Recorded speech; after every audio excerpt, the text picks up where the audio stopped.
রক্ত ঝরছে বাংলাদেশে। কোটা সংস্কার আন্দোলনকে ঘিরে যে চরম অগ্নিগর্ভ পরিস্থিতির সৃষ্টি হয়েছে গোটা বাংলাদেশ জুড়ে, সেই আন্দোলন দমন করতে গিয়ে পুলিশের গুলির আঘাতে নিহত হয়েছেন এক তরুণ ছাত্র। আহত ছাত্রছাত্রীদের আর্তনাদে ভেসে যাচ্ছে গোটা বাংলাদেশ। এমন পরিস্থিতিতে দেশটির প্রথম শ্রেণীর ক্রিকেটাররা মুখে কুলুপেটে বসে থাকলেও দেশটির সাম্প্রতিক পরিস্থিতি নিয়ে মুখ খুলেছেন সেই দেশের জাতীয় দলের বেশ কিছু ক্রিকেটার।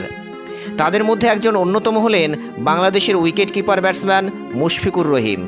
তিনি তার ফেসবুক বার্তায় লিখেছেন, জাহাঙ্গীরনগর বিশ্ববিদ্যালয়ের একজন ছাত্র হিসেবে আমি আমার ভাই বোনদের ওপর আর কোনো সহিংসতা দেখতে চাই না।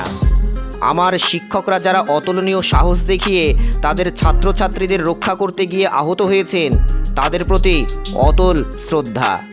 এটা মেনে নেওয়া কঠিন কোনো ছাত্রের জন্য যে তার শিক্ষক হেনস্থা হয়েছেন, যা খুবই নিন্দনীয় বলে আমি বিশ্বাস করি। যে কোনো উপায়ে হোক এই রক্তপাত বন্ধ হোক, শান্তি আসুক। সংশ্লিষ্টরা সমাধানের শান্তিপূর্ণ রাস্তা বের করবেন, এটাই অনুরোধ। আল্লাহ আমাদের ঠিক পথে পরিচালিত হওয়ার তৌফিক দান করুন, আমিন।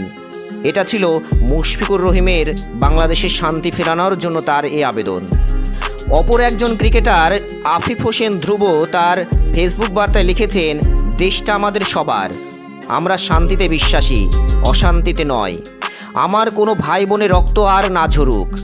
যৌক্তিকভাবে চলমান সংকট নিরসন হোক।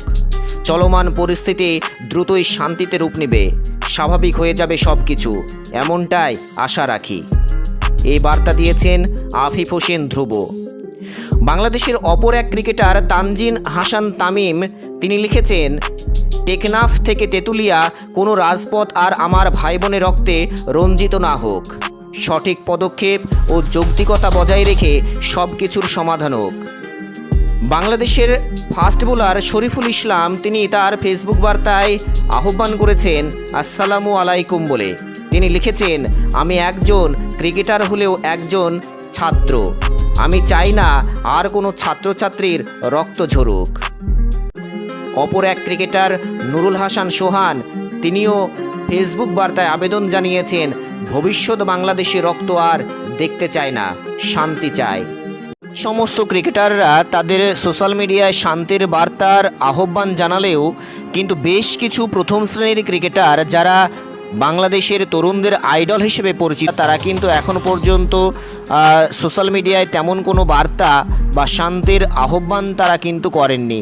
তারা চাইলেই একটা শান্তির বার্তা দিয়ে তাদের অনুগামীদের শান্ত থাকার অনুরোধ করতে পারতেন এবং এই যে আন্দোলন, যে কারণে আন্দোলন, সেই আন্দোলন যাতে সুষ্ঠু পথে একটা সমাধান বেরিয়ে আসে, সে আহ্বানও কিন্তু তিনি বা তারা সরকারের কাছে রাখতে পারতেন।